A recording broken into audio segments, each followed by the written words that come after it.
Is everybody in? Is everybody in? The show is about to begin.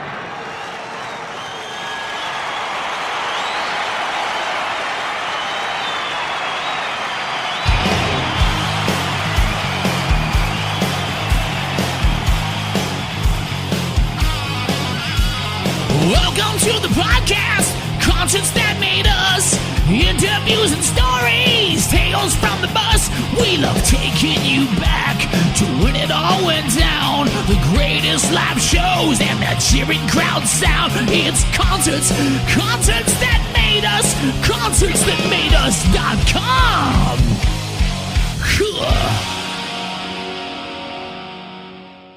Hey, I'm Tristan and Ashley from Lower Hollow, and you are listening to Concerts That Made Us. I felt the lights tracking down my spine.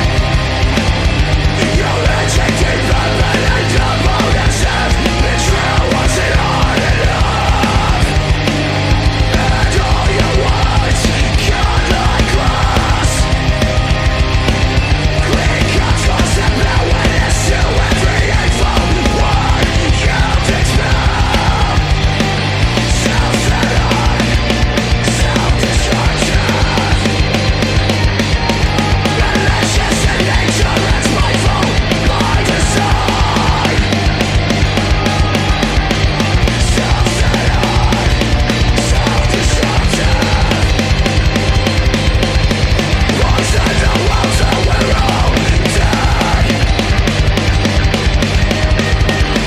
Trinity, it's further, it's further, it's further up my spine. Till I'm crying on my knees. I'm honest man, sparing no second thoughts. But discarded, unable to speak against. I'm bound by a fatal despair. What is man? What is silence is persecuted. Barren and tortured by his own mind. He's all without social judiciary.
Ashley and Tristan, welcome to Concerts That Made Us. Thanks for having us. Appreciate it. Thank you. It's great to have you back on the show again. I'm looking forward to discussing the present of the band. So first off, let's address the elephant in the room. The band looks a bit different this time around from the last time you were on. What happened? Ooh. Well, basically, we had a huge lineup change in the sense that our one of the members wasn't technically up to scratch when it came to live performances, and that resulted in an ongoing sort of attempts to try and improve situation. Sort of upskill and whatever it was that was needed. I mean, there were various sort of different things that we were sort of trying to implement to try and sort of help upskill the guy. But ultimately it didn't end up panning out. And two of the other guys, well, when asked to leave, two of the other guys ended up following along with him. And so that kind of left Chad and myself to source a new lineup to continue Lower Hollow. So yeah, it's a rough vibe. It wasn't an easy thing, and it certainly wasn't taken well. From either side. I mean, it was what it is. So it is what it is.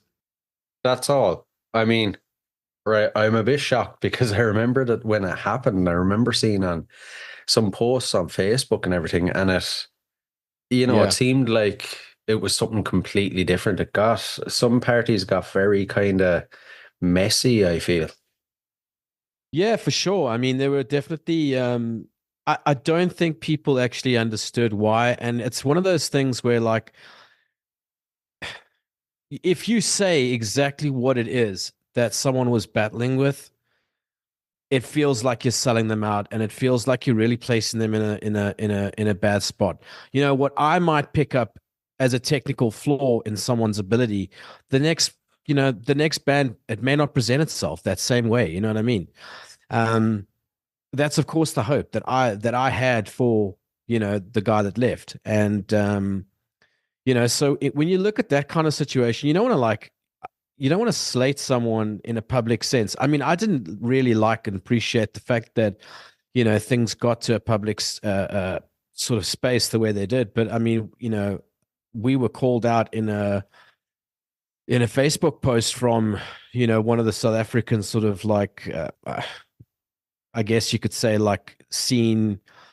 I'm gonna use the word kingpin, but that's not quite the that's not quite the way to put it. But yeah, for a lack of better ways to put it, yeah, one of the scene kingpins called us out, and kind of took it on a personal standpoint. And in a situation like that, what do you do? Like, I don't think he was completely briefed, even though he was mates with the guys.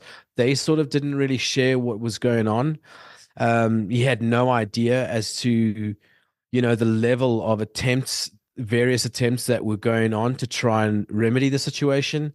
So there was quite a lot of information that just wasn't available to him. So when he took us to task online in a Facebook sort of setting, it just felt like, what are you trying to do? Like, if you come with the facts and you sort of like airing the facts, but you're coming with just how you feel about something and you're completely trying to destroy someone's reputation, it takes a different sort of direction. Do you know what I mean?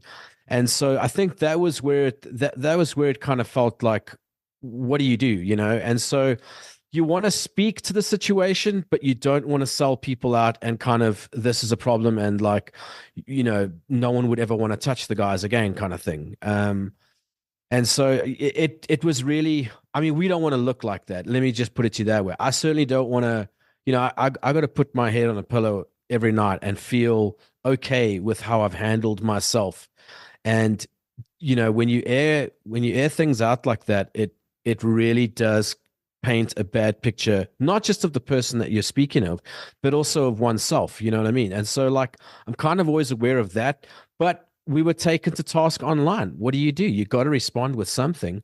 And so we offered people, like, to reach out personally rather than, in an open forum. We offered them the opportunity to reach out personally, to figure it out for themselves, how they would frame that situation, and some did. I mean, we probably had about 3 or 4 people total that actually, I guess you could say, had the balls to ask that question. And we spoke to them on a one-on-one basis, and dealt with it and gave them the full picture. And, some people got it and some people never responded. And, that was kind of where we left it. People are going to choose their sides in these things, and obviously the guys that left are super popular in the scene. Everybody loves them, and, that's what it is, so you can kind of make up the rest, I suppose, as it's playing itself out, Yeah, yeah. It's funny that you end on that point. I was going to ask, how was the fan reaction? Did they kind of split and take sides?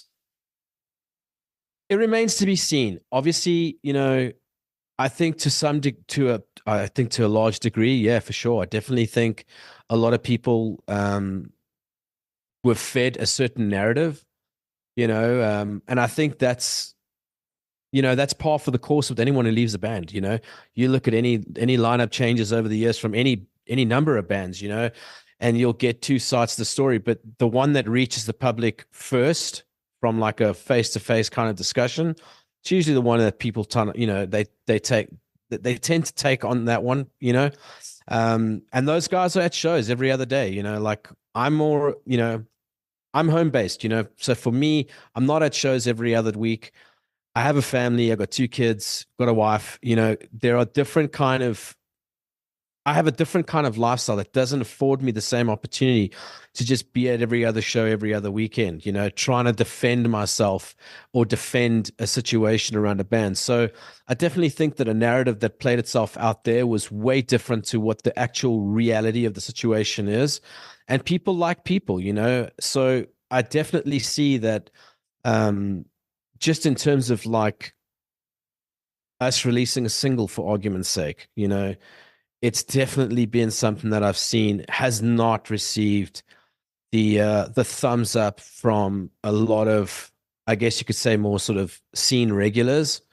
So I'm expecting that, but it's okay. You've got to, you've also got to prove your decisions through your actions down the line. You can't just make decisions and kind of, okay, well, there they are. You've got to follow it up with like, okay, cool. Well, this is the follow-up album. This is what we have to say, like why we felt a certain way. And hopefully it speaks, obviously that's what we hope for. But if we never receive the nod from anyone, it is what it is. You can't win people over all the time just because, you're expecting the music to speak louder than someone's opinion. I think that would be kind of naive. I mean, you have some people in this world who still think like, I don't know, so and so from that band is the right guy, and he was right for saying what he said. And people have their opinions. You can't change them, but it definitely does feel as though people took that narrative and kind of just ran with it. And and as I say, not many people actually reached out directly to ask what happened, so that kind of tells you everything. Even the person who the guy who I referred to as Scene Kingpin, even he turned around and never did a thing to find out what the truth was, and I was just like, wow, okay, so like you're quite happy to go and do all you've done, but you've never ever once sort of come between then and now and actually said, look, what actually happened? What was the thing? Which sucks, because I think if he'd heard it straight from the other side of the fence, like it might have given a bit more sort of perspective on it, like, well, this is actually what happened. And I know you love the guys because they're your mates, and that I get it. Like I do, and that's the thing also, is that friendships are a huge part of what forms people's opinions on the situation. And it's a close-knit scene, so like you can understand that like people stand by their friends, like, to the grave. And I get it. I'm not saying I don't understand that side of it, but there is a side of it that's like, I wish you guys could hear the truth for what it is. Maybe you'd think this thing a bit differently, but I don't feel that it's right to put people in a bad light that way, or to put a person in a bad light that way. I mean, look, 2 guys chose the chose the path they chose because they were closer to the person who was being asked to leave. So, you know, you can't fault them on that, you know. True. Looks bad true. though on paper. That's the thing. Exactly. Yeah. Yeah. How did you push forward, or were you tempted to scrap the project at any stage? Oh, I have been tempted to scrap this probably once a week, you know.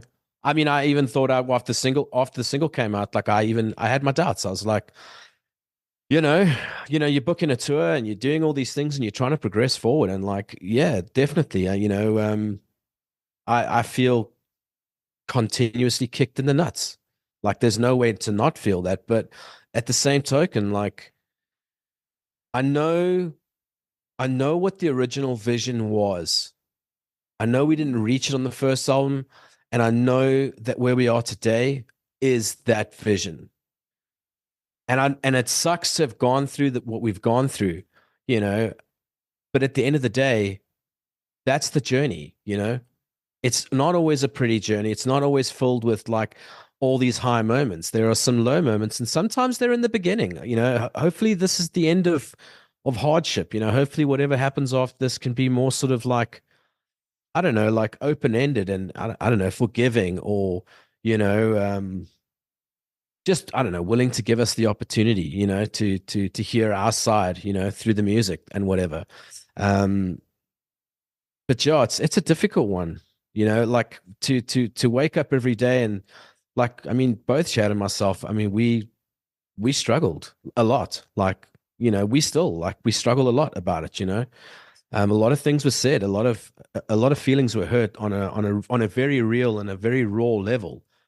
Um, but yeah, writing the music and kind of just, and this is where like you know me being away from the scene, I think made it a little bit easier. And well, I say me, but Chad as well. Kind of being sort of outside of that situation, we were able to like really just put our heads down and focus on what our vision is moving forward, you know. What are we going to do about this thing to make it work and to give it the kind of vibe and feel that we want from it, you know. um so yeah, I think that you've got to continuously kind of remind yourself why you're doing it, what's the reason you're doing it, you know. And also I'm not someone who gives up easy, you know. I've been in the music scene for 20 plus years, been working on different bands and whatnot, and stuff like this. Yeah, I've never experienced something like this before. That's the truth, you know. So you know, nothing prepares you for it. Um, but I've gone through enough hardship that like something like this could feel, I guess you could say, somewhat manageable. And me not being someone that gives up easy, you know, we had to just, you know, um, it felt like we had to prove it to ourselves, if to no one else, but to prove it to ourselves that, you know what, we can live beyond this thing. And if people appreciate what we've done with the music, and if people get to know me and get to know Chad and get to know the new lineup, I think, you know, you might actually understand that like sometimes relationships are not meant to be. You know what I mean? Like sometimes you just break up with that girlfriend and like she's a cool person and you're a cool person, but together, like they don't necessarily make up the best relationship. And like it feels to me like people who have never been in bands, or and sometimes who are in bands, just don't get that. They don't get that like sometimes it's just not meant to be that exact lineup. You know, it might look like, you know, I mean, we all love the classic Megadeth lineup. You know, that's just what it is. You love the Marty Friedman, the Nick Menza, Dave Ellison, Dave Mustaine. Like that's classic, you know, and you love it for what it is. But we're not in that band to understand what it is to be in that group of people, you know. And so we've also got to appreciate that the dynamics amongst people and what each person is seeking out of something, it is different, you know, and sometimes they don't gel. And I've been in bands, like I say, for many, many years and done this for a long time, enough to know that like there's life beyond a lineup or a relationship, you know. And also forgiveness does come, you know. Mending relationships will, I hope, still happen with all of those guys. You know, it's probably going to be over a long period of time and whatnot, but you know, we all cared deeply for each other. Like there's no joke about that. This was definitely a professional thing. It wasn't a this guy's a dick or that guy's that. Like we loved each other like brothers. That's a fact.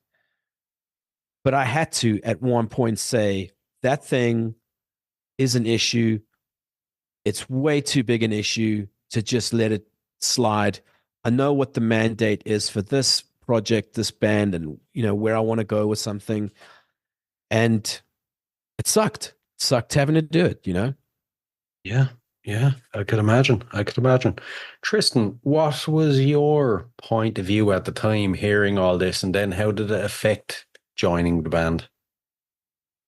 Oh, well, so if I can remember clearly, my other band, Walk These Scars, had just posted we had just made a post on Facebook saying that we were also about to be disbanding. And shortly after, literally the day afterwards, was when I saw the Lower Hollow breakup post. And then I was like, okay, you know, like what is actually going on here? And got into work the morning afterwards and opened up my phone, and the first thing I saw was like this 5-minute voice note from Ashley, which is it's become a you know a thing we all pretty much yeah. So yeah, and he like obviously, you know, after he explained a decent portion of everything, and I was, you know, I was also pretty concerned about, you know, the risks jumping in. I didn't really know what the outcome of it would have actually turned into. But yeah, he had pretty much just approached me, and without much thought, without me putting in much thought, I was like, yeah, let's do it, man. You know, I'm basically open on the market, so let's do it. So yeah, there wasn't much that really affected the way that I you know seen Lower Hollow as a band. Yeah, so yeah, I mean I had met you know all of the guys February last year for their debut show, and then yeah, pretty much that's all the time went by, and like you know it was cool because these guys were like doing some proper big things, man. And yeah, I was just kind of like in my own little way devastated about like Lower Hollow disbanding. So yeah, that's pretty much my side towards it. Right, right. You know, there's now more members in the band as well. How does, you know, how would you describe your new sound compared to the old sound? Okay, so from a point of view of members being more now, I mean it yeah, this is not really like public knowledge, but I mean some guys may know this and some guys may not know this, at least by the time this interview comes out. But what actually was always on the cards, and this is like even pre-existing before, you know, the other three guys left the band, Chad, our main guitarist now, he was always on an immigration vibe to move overseas, you know. So like, and it seemed as though like he was moving closer to that point when his family would be immigrating to Australia. So with that said, and with that in mind, you know, we'd already sort of started speaking about the whole thing of like, what's the future going to look like? You know, how are we going to sort of work around this? And when we recruited Benji, our second guitarist, you know, he said, well, you know, I've got this friend, Ethan, you know, why don't we look at that, you know? And I was like, well, yeah, sick, you know, that's cool. And I guess what started out as an original idea to just sort of like, hey, let's meet Ethan, you know, it kind of became this whole thing of like, cool, well, he auditioned, he ripped at guitar, like he was a rad guy, super easy to work with, and you know, very I always appreciate like his wisdom in a discussion around anything really, you know. And we were just kind of like, well, why don't we just do the Iron Maiden thing, you know, and run three guitarists, you know, like a lot of the guitar parts on the new album are quite complex. You know, there's multiple layers, and in a live situation, it's easier to do that when you've got three guitarists, pulling off different aspects of what the songs are, whereas if we never had the third guitarist, some of those parts would have obviously just been like sacrificed because, well, you don't have that third guy, or whatever, doing the parts.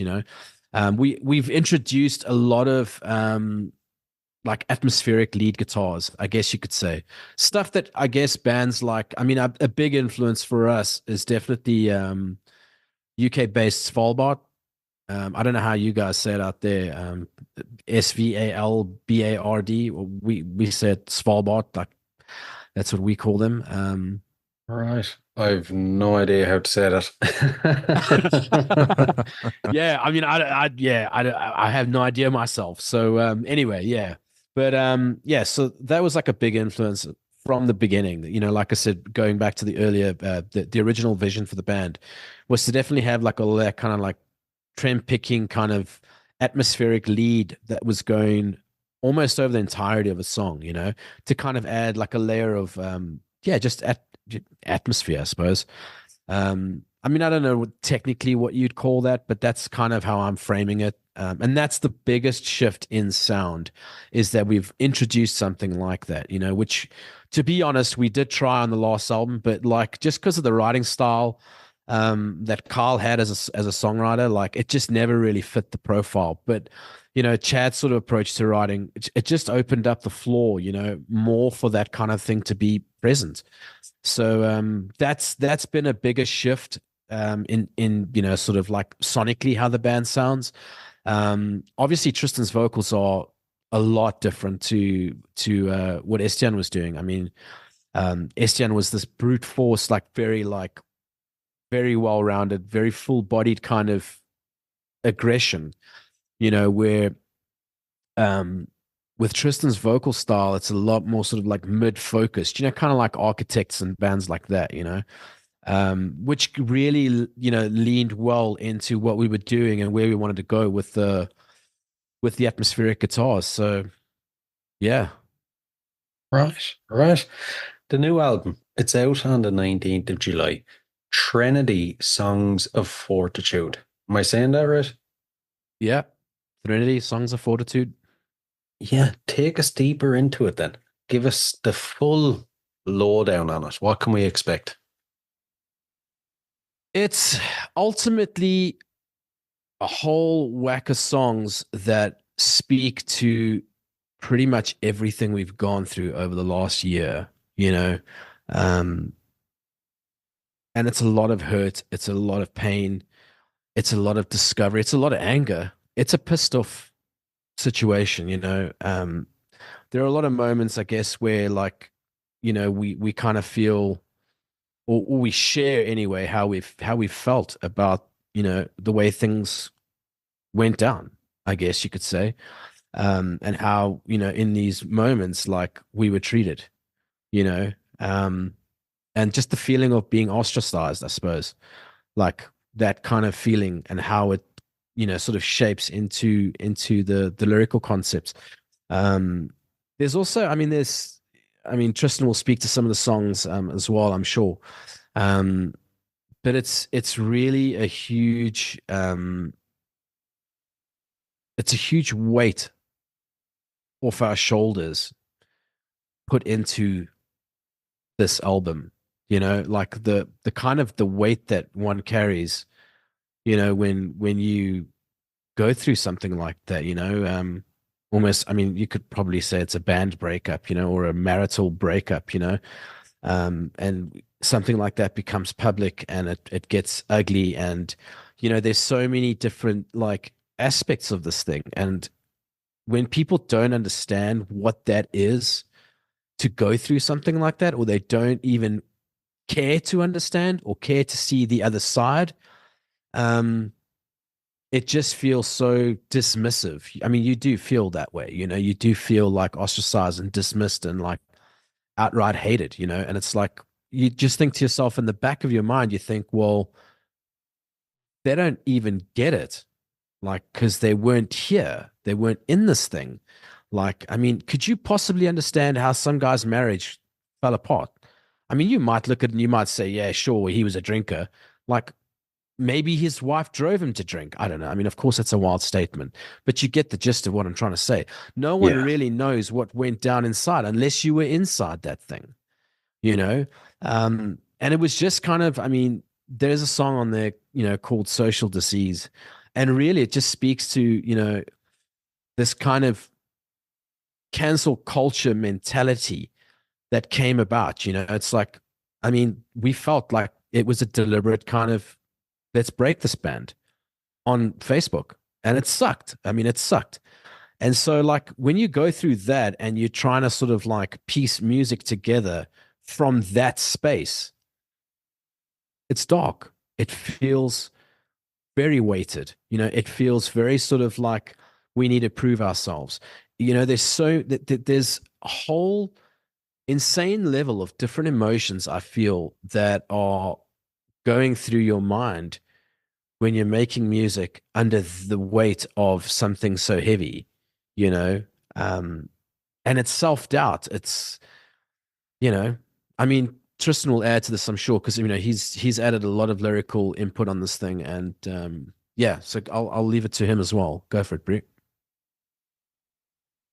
So at least on my end of everything, I guess I actually did mention a lot of where everything is at with the album. There is a song on the album called The Process of Letting Go, which at least for my part helped me through a grieving process. I'd say a lot of the songs that are on this album, lyrically, a good portion of them were written out of like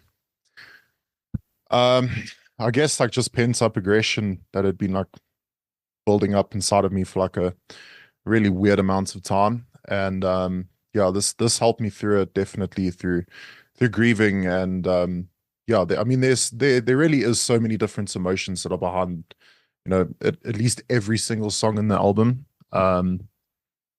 Yeah, so yeah, really it is the kind of album that you can sit down to, and no matter like what is going through your head or anything, like you can at least find something to relate to there, I guess.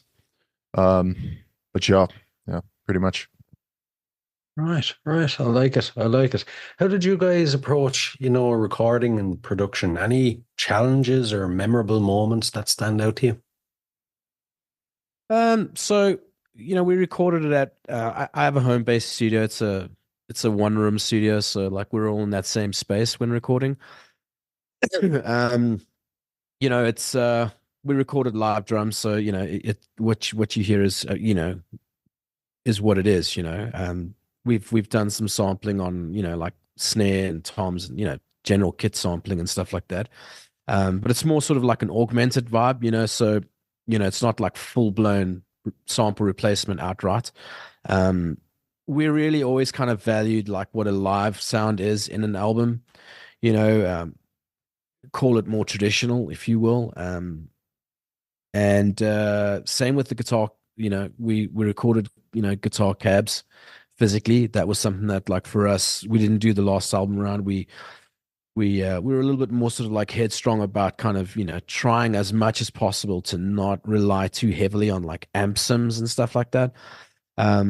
And just to kind of give more of a raw kind of, let the music also be raw, because emotionally speaking, like where this thing is, like it's raw, it's still an open wound, and so like, yeah, from a point of view of recording, like you want to try and, really be a little bit more sort of, what's what I'm looking for? Like intentional. You want to be more intentional about having, an album sound raw, even though it does sound, I'd say, fairly polished. It's not like overly done, Same with like vocals and stuff like that. I mean, like when we did vocals, we had a room mic, almost like you track drums. And then you got a handheld mic, and so you're catching like you're able to capture the room ambience and kind of introduce that to the recording as well, which really honestly helped in a big way to kind of just create like a rad vocal atmosphere. So and I mean, one of the cool things about recording in a room when it's a one room scenario is like a guitarist is able to play a cab, like play his parts on a guitar cab. Like there's a lot of like feedback and like just raw grit and energy that an amp gives when you're physically sitting in front of it, and it's running at full blast and you're recording it. Like it's quite I don't know. I mean, I guess if you've recorded guitars that way, you'll know what I mean if you're listening in on this thing. But it's quite something to play into that, as opposed to like, sort of just tracking on your computer kind of thing. There's you kind of, I don't know, and it's small nuances of like just the way you attack the parts. It feels more intentional. It feels more like grittier, and I kind of feel like those were cool nuances as we were busy tracking things that like you could see someone was feeling the parts he was playing, and that really I think that made a huge difference for us this time around. Obviously, we still used a little bit of AmSim on clean parts and, some of the lead sections and that. I mean, that's just from a mix point of view. You do give yourself a little bit more room to breathe when you are mixing like a DI track. It's a lot easier to work it through an AmSim and kind of get really what you want out of that. But, from the main sort of instruments like bass, drums, guitar, the main grunt of what this is comes from, live mic'd up, close mic'd recordings, tracking. Yeah, I getcha. You've mentioned some of the tracks already. Is there any other tracks that kind of stand out to you or have a special meaning to you guys? I'd say Threnody. That's definitely one of my favorites. Yeah, I mean, for sure, agree with you on that. I also think like Fundamental, which is the album closer, it's got a lot of it's kind of a linear. I mean, a lot of the songs are linear. We don't really have repeating parts on the album. I mean, we try to get like a lot of hooks in there, but the songs don't necessarily have like verse chorus structure. You know what I mean?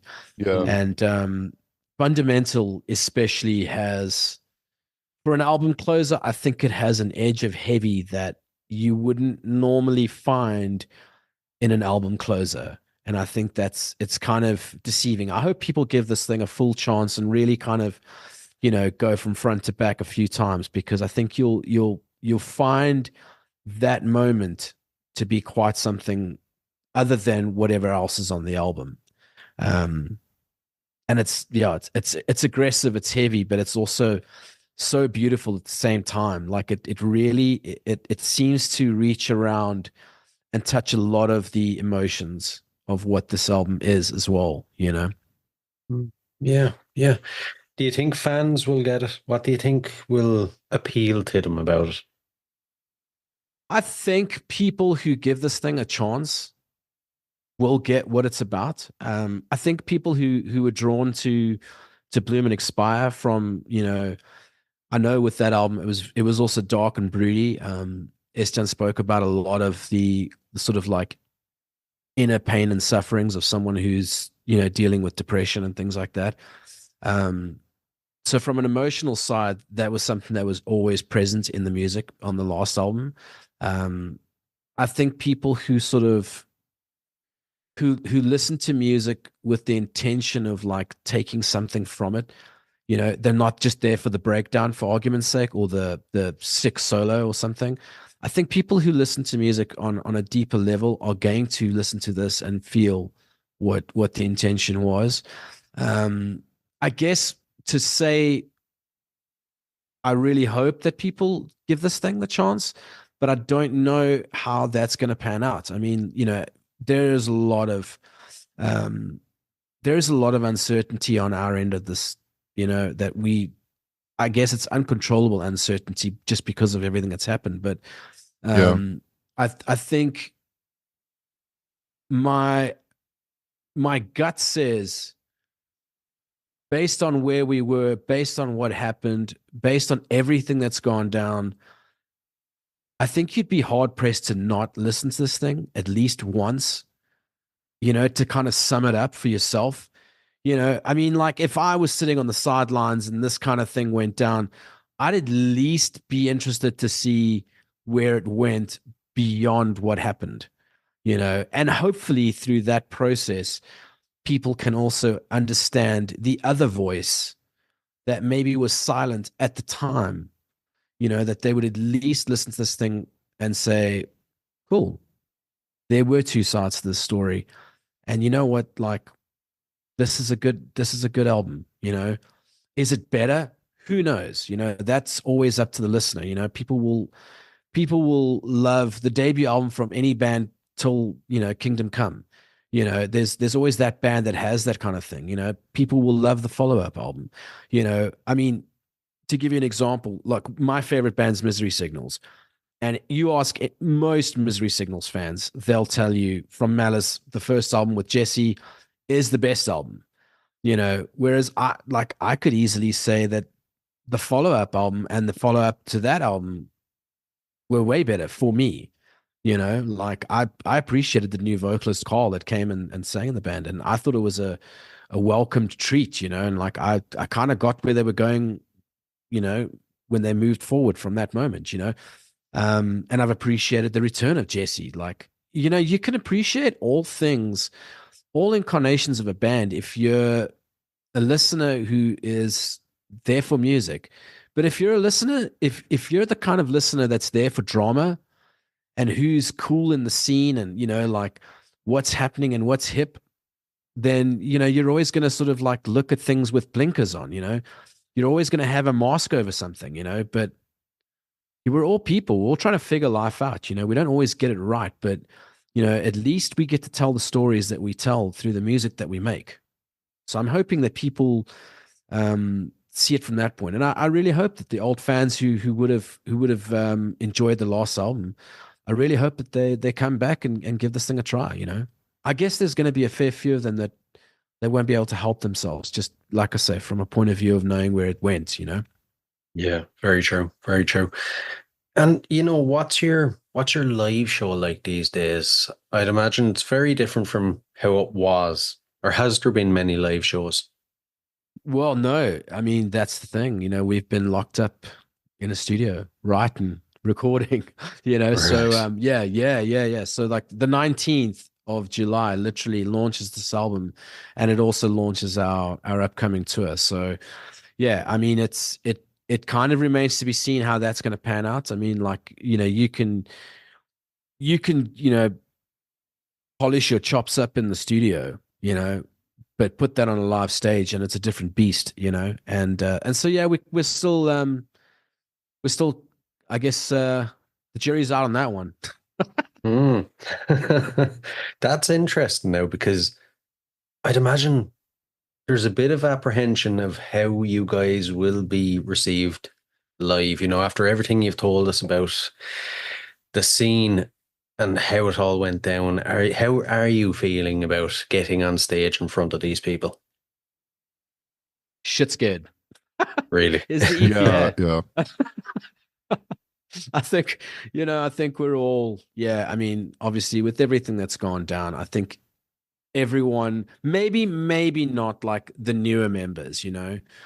I think Tristan's, yeah, probably shitting himself, you know, like he's Oh, feeling, for sure, dude. For sure.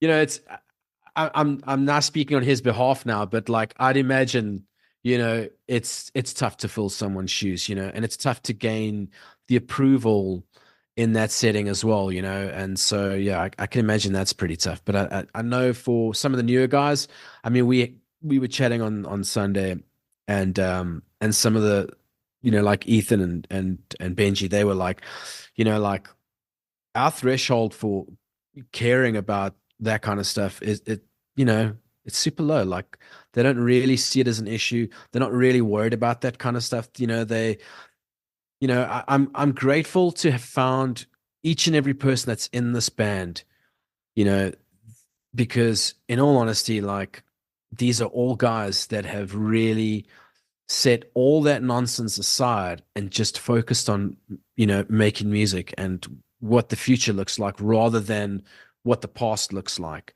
You know, I mean, kudos to all of these guys. They've given Chad and myself an opportunity to show who we are, as people, and to come to learn to know who we are, and I think when we play that first show, yeah, it's going to be filled with a lot of different kinds of, self-doubt, fear-based emotions, but it's going to be fun, and it's going to be releasing as well. It's going to be cathartic in its own sense. Yeah, yeah, very true, very true. Before we dive into the last couple of questions, then future plans. Tell us all about the tour. Well, we are heading across country. South Africa's not very big, so that doesn't necessarily give you like 30 tour dates. We have eight shows coming up on this tour, which takes us, Joburg, a couple shows, Pretoria, Durban, Howick. We also heading out to Bloem again, and then finishing the tour off in Cape Town. So that's kind of the initial plans, I'd say. But our heart and the general vibe of what Lower Hollow is and will always be, as long as it's a band, is to be out there playing shows, doing tours. That's kind of that's the heart behind the whole thing. We've obviously not been able to do that because we've spent time writing a new album and sort of focused our attentions there. But had none of that kind of stuff happened, we'd probably still be touring and doing that kind of stuff. So that's really the vibe. We want to obviously do like a follow-up single or two, post this album coming out, but that's kind of wait and see, I'd say. Yeah, yeah. In a perfect world, are you still planning on taking it all the way? Maybe, hopefully, down the line, go overseas for a tour? It's always something that's in the back of your mind, and I think a lot of these things, for us, I think it depends largely on, when, or like how things go down, with this album especially, like this is a very sort of like, I mean, there's a huge question mark over the way things are going to be received.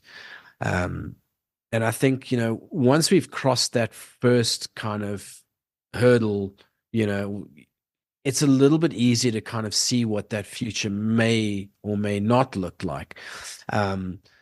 It's hard also to say, from like a crossing the ocean point of view and touring overseas, like, I've personally done those things before, there's a lot of work and grind that comes to doing that, and we've, as a band right now anyway, like we've got a lot of, we're in training camp right now, for something like that. There's a lot of work that goes into it. Touring overseas is a whole different beast to touring South Africa. You're on foreign soil, firstly, so everything is foreign to you, quite literally, so you've got to really know who you are as a person and who you are as a band to be able to kind of successfully pull those tours off. So I think we're still going to be here for a while. But I'd really honestly, and I think I speak for everyone, I think we'd all love to see Europe. That is something that, like, I've done personally before twice, and it's on both occasions have been just life-changing. If that kind of thing can happen again, then yeah, we definitely embrace the adventure. You know what I mean? For sure. Yeah, yeah. You made me think of something there. Say, I'm sure it won't happen now, but say it's received negatively. The tour as well kind of doesn't go the way you want. Will you guys push through and continue? Yeah, I think we would, Yeah.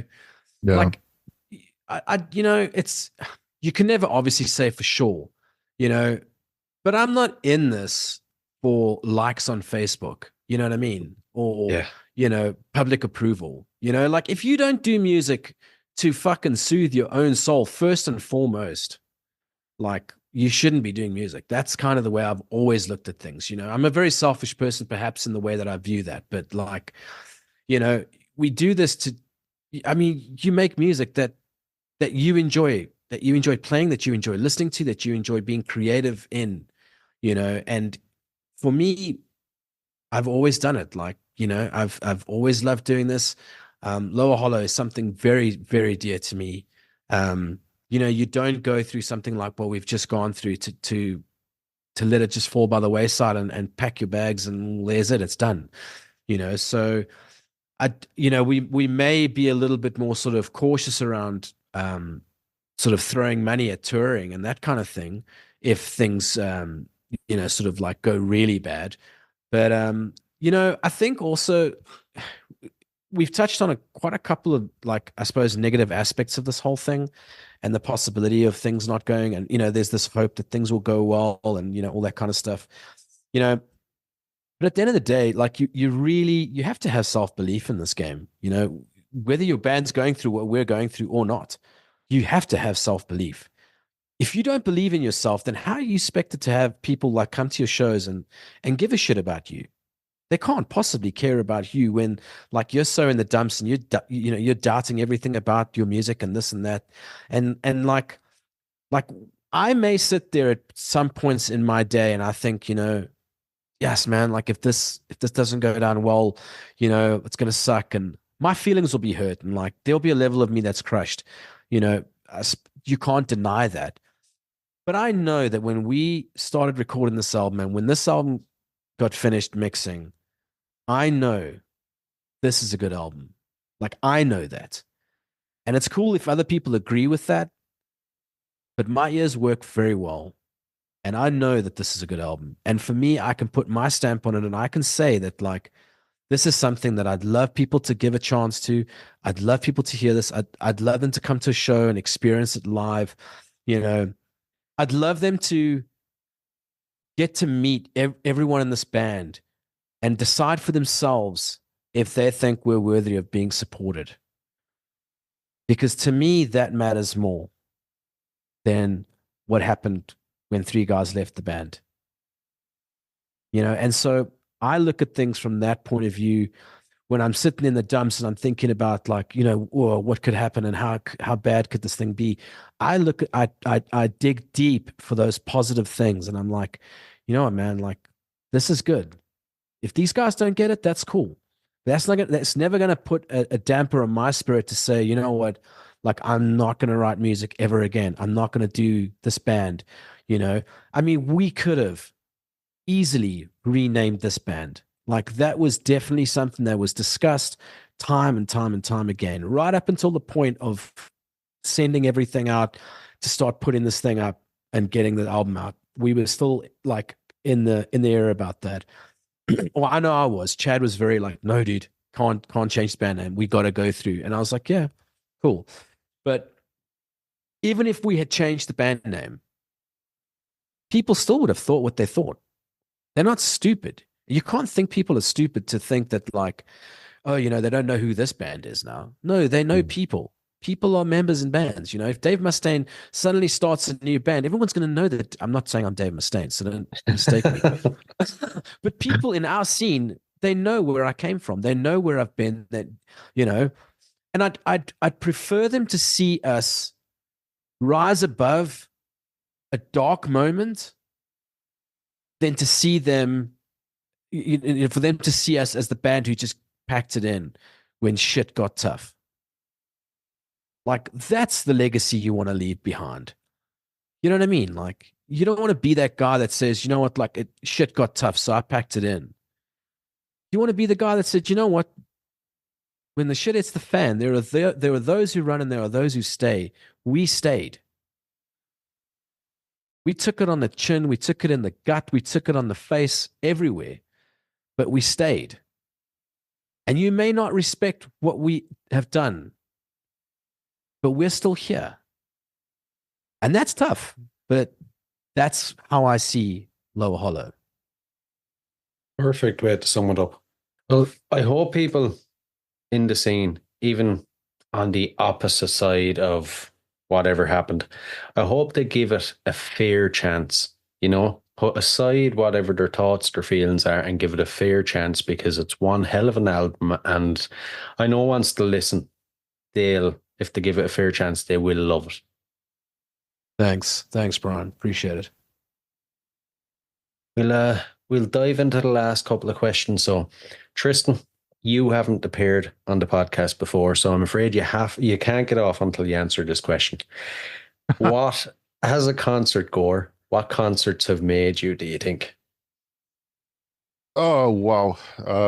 Look, I haven't been to like any like huge name concerts, but so we've got like a Ram Fest that happens here once a year. I would say that yeah, last year's Ram Fest for me at least was definitely the one that secured me wanting to play music, I'd say.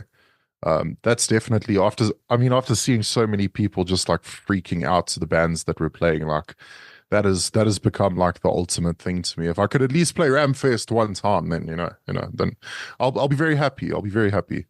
But other than that, I mean, I guess a lot of the local shows that not only that I've attended, but I've at least gotten the privilege to play at, yeah, those are definitely the ones that made me, man. I like it. I like it. One for both of you guys now. Aside from the band and the album, what are you currently obsessed with?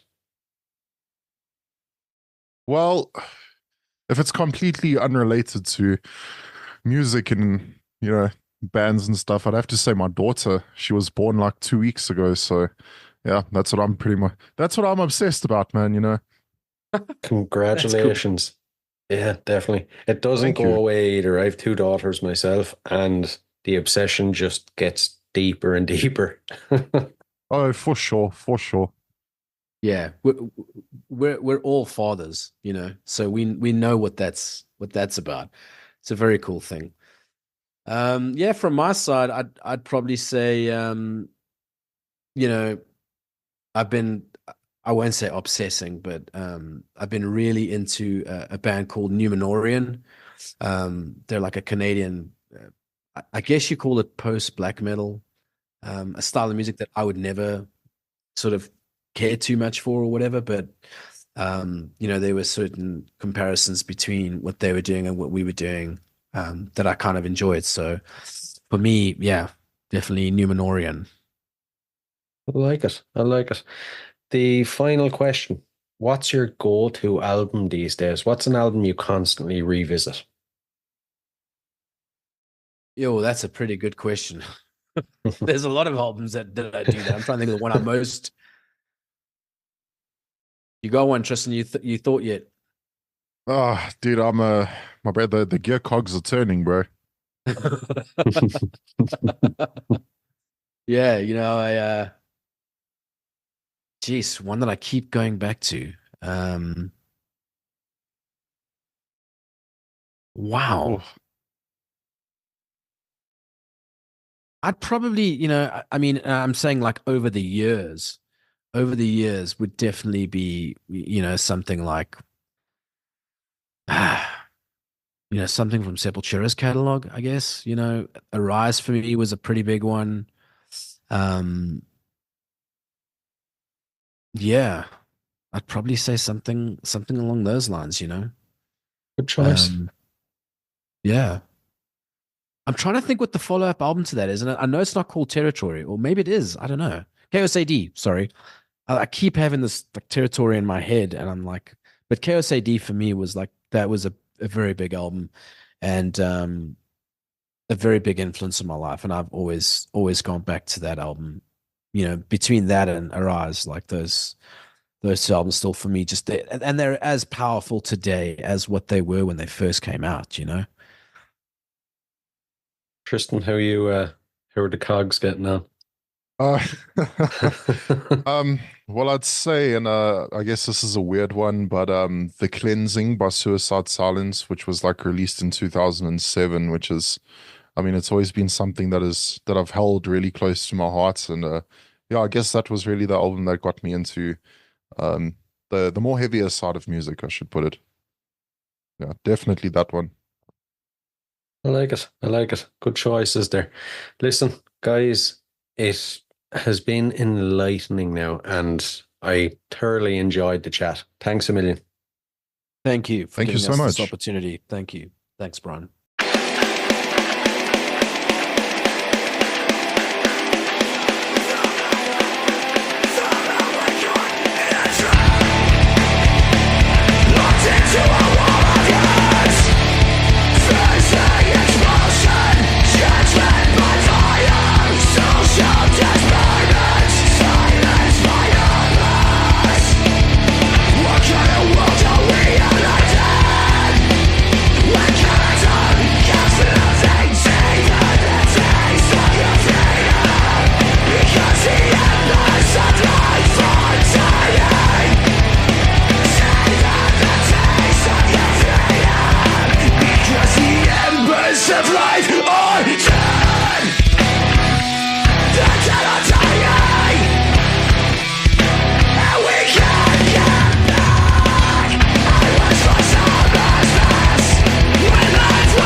Hey guys, I really hope you enjoyed this episode. If you did, please rate and review us on iTunes and Spotify.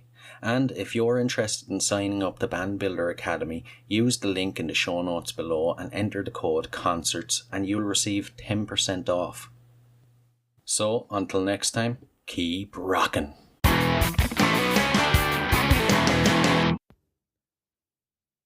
Hey, what are you guys still doing here? The show's over. It's over. You can go home. Go on. We'll see you next time. We'll be here. Bye.